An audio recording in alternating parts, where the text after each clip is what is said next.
आज हम जिस टॉपिक के बारे में डिस्कस करेंगे वह है न्यूक्लियर मास। इससे पहले हमने न्यूक्लियर प्रॉपर्टीज के बारे में पढ़ा था।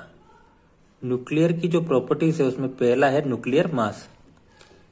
सबसे पहले प्रॉब्लम आई कि किसी भी एटम का मास कैसे मेजर किया जाए। इसके लिए कोई आधार मानना पड़ेगा जिसके बेस पर हम मेजरमेंट करेंगे। बहुत लंबे समय तक हाइड्रोजन को आधार माना गया क्योंकि हाइड्रोजन की खोज बहुत पहले हो गई थी और वो बहुत हल्की भी थी। फिर हमने हाइड्रोजन को आधार मानकर कुछ एलिमेंट्स के मास का मेजरमेंट किया तो एरर आने लगी और हम सटीक मान नहीं निकाल पा रहे थे। 1959 से या कहें 1956 से 1959 तक ऑक्सीजन को आधार माना यानी O16 को, और 1960 के बाद हमने अपना आधार चेंज कर दिया। आधार माना कार्बन 12 को, इसको आधार माना कार्बन 12 को।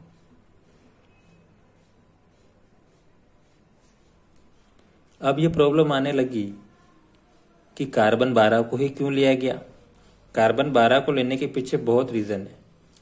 इसमें पहला है, जो भी हम चुने वह अबोंडेंस होना चाहिए। क्या होना चाहिए? अबोंडेंस पहला।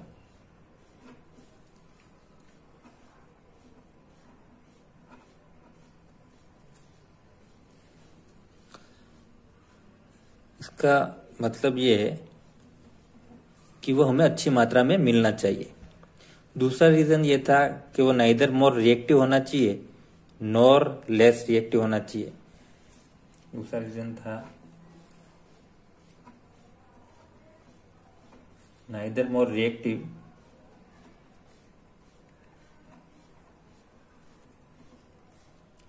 Nor less reactive.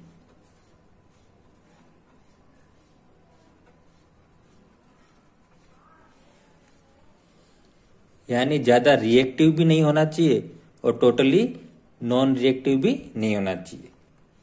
ठीक है। और जो हम एमयू मास ले रहे हैं वो किसका ले रहे हैं? न्यूक्लियस का ले रहे हैं। और हाइड्रोजन में क्या होता है? एक प्रोटॉन होता है। उसका जो मास होता है वो लगभग किसके बराबर होगा? एक एमयू के बराबर होगा। तो हमने ये माना कि जो एलिमेंट माना जाए उसमें प्रोटॉन और न्यूट्रॉन की संख्या क्या होनी चाहिए? बराबर होनी चाहिए। तीसरा जो रीजन था कार्बन 12 को लेने का वो था equal number of proton and neutron.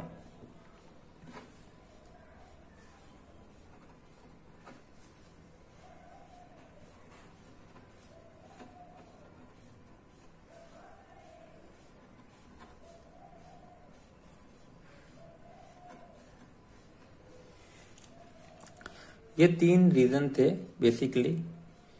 पहला था अबोंडेंस होना चाहिए, यानी जो भी हम चुने वो अच्छी मात्रा में मिलना चाहिए। Neither more reactive nor less reactive. ज्यादा रिएक्टिव भी नहीं होना चाहिए और टोटली नॉन रिएक्टिव भी नहीं होना चाहिए। ठीक है। और जो भी एलिमेंट हम ले रहे हैं, आधार ले रहे हैं, उसमें प्रोटॉन और न्यूट्रॉन की संख्या क्या होनी चाहिए? बराबर होनी चाहिए।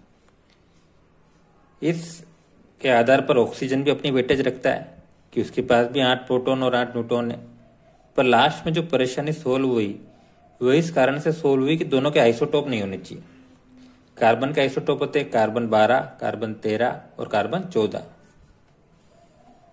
12, कार्बन 13 और कार्बन 14। ऑक्सीजन के भी अपना आइसोटोप होते हैं। ऑक्सीजन 16, ऑक्सीजन 17 और ऑक्सीजन 18। लेकिन कार्बन को इसलिए फाइनली चुना गया क्योंकि कार्बन 12 के पाए जाने की जो प्रायिकता है वो सर्वाधिक है। कार्बन 12 लगभग 99% पाया जाता है, लगभग 99%। कार्बन 13 लगभग 1% से भी कम पाया जाता है, 1% से भी कम। और कार्बन 14 है वो बहुत कम, रेयर पाया जाता है।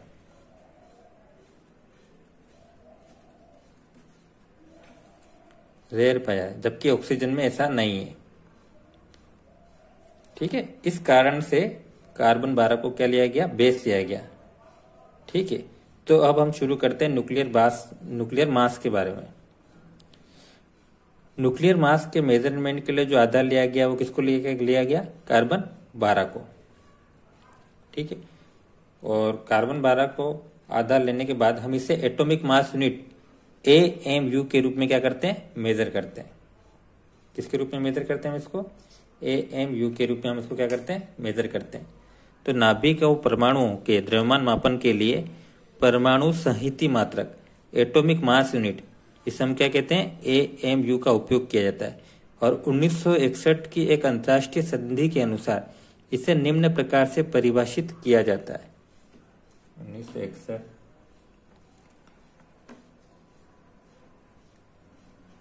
1961 एक अंतर्राष्ट्रीय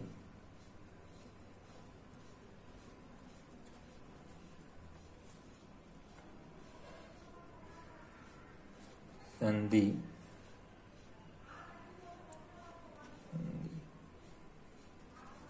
अनुसार इसे निम्न प्रकार से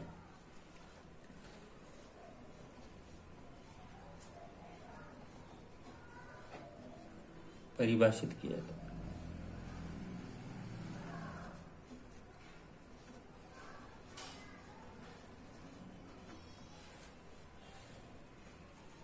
ठीक है, एक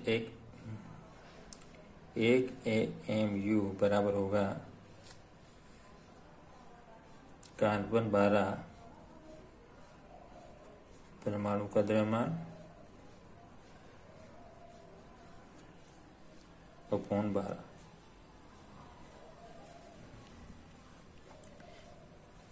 अर्थात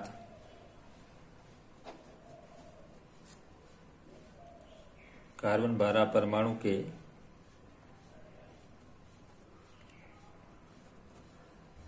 द्रव्यमान के 1/12 भाग को 1 AMU कहते हैं। 1 AMU क्या कहते हैं, कार्बन 12 परमाणु के द्रव्यमान के 1/12 भाग को क्या कहते हैं, 1 AMU कहते हैं। तो इस मात्रक में मास ऑफ कार्बन 12 कितना होगा, 12 AMU। इस मात्रक में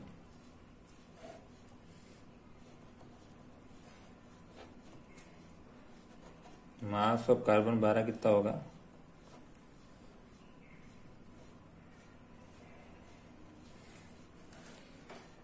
1 AMU को kg के मान में भी निम्न तथ्य से ज्ञात किया जा सकता है। 1 AMU का तिगरा kg में मान, ठीक है, निम्न तथ्य से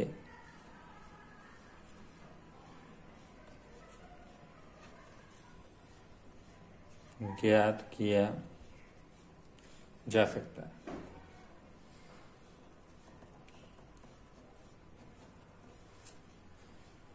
ठीक है, 1 मोल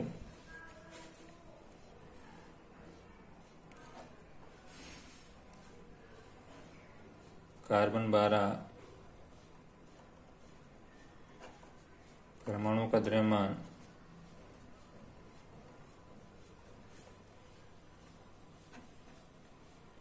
Na/12 AMU।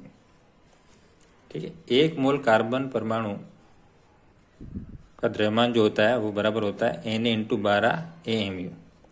ठीक है, यहाँ Na अवोगाद्रो संख्या है और हम जानते हैं एक जो मोल होते हैं उसमें Na का कितना होता है, या Na में होते हैं 6.022 × 10⁻23 क्या होते हैं, एटम्स होते हैं। ठीक है, तो 1 मोल कार्बन 12 परमाणु का द्रव्यमान अपन लिखेंगे kg में 0.012 kg।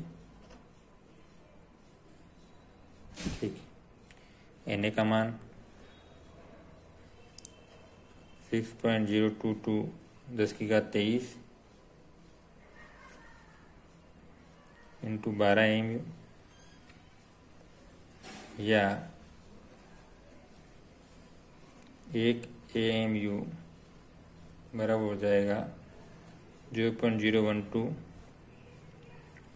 अपॉन 6.022 इंटू 10⁻23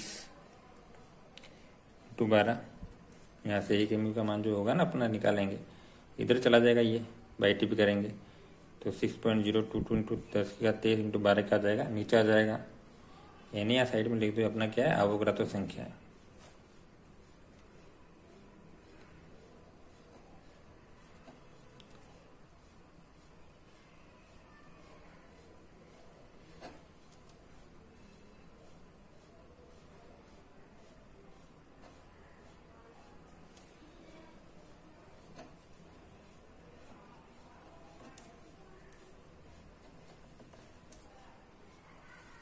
ठीक, और इसको सोल्व करेंगे। ठीक है, तो अपन को मान मिलेगा 1 AMU बराबर में अपने को मान मिलेगा 1.660 तो 10⁻27 kg,